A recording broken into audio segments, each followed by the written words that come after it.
En 2012, la NASA, dans le cadre de son programme Discovery, a émis un appel d'offres pour savoir quelle science on mettrait sur InSight, et c'est ce programme SACE qui a été retenu.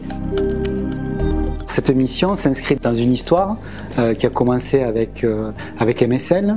Là, on a le même genre de coopération, sauf que la grosse différence, c'est qu'aujourd'hui, l'instrument français est l'instrument principal de la mission. Donc c'est beaucoup d'honneur que fait la NASA et le JPL, mais c'est aussi beaucoup de responsabilité de notre côté.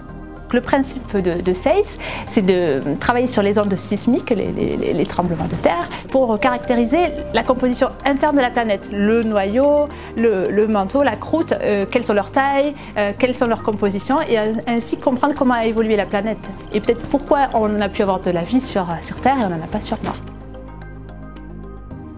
D'abord, on déploie l'instrument et ensuite, on va mesurer ses performances, qui a commencé depuis le mois de novembre, l'atterrissage, et qui va durer à peu près jusqu'à fin mars. Donc là, l'objectif, c'est de savoir quelles sont les performances réelles de l'instrument par rapport à l'attendu. Déjà, dans cette phase-là, le SysMoC est sollicité puisque les données transitent par Toulouse. Et une fois que cette phase sera terminée, toutes les équipes qui sont au JPL actuellement vont revenir ici à Toulouse et on va opérer l'instrument pour environ 2 ans.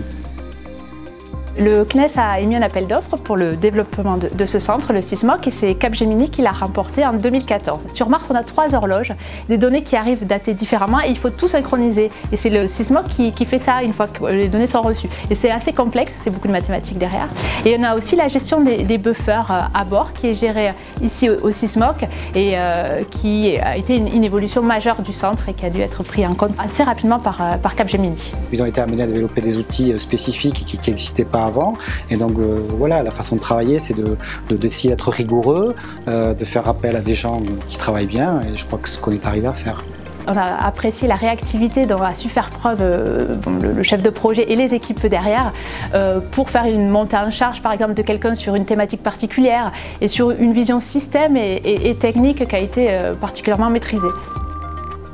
De tous les instruments qu'il y a sur InSight, SACE pour l'instant c'est le seul qui a connu 0 anomalie. C'est-à-dire tous les plans d'essai qui ont été décidés sont réalisés sans accroc. Arriver à faire des beaux projets comme on fait là, dans ce monde multiculturel, c'est quand même un beau challenge. Mars, c'est un facteur de motivation qui fait que, je dirais, ça avance tout seul pratiquement parce que tout le monde a à cœur de participer à cette belle aventure qu'est l'exploration.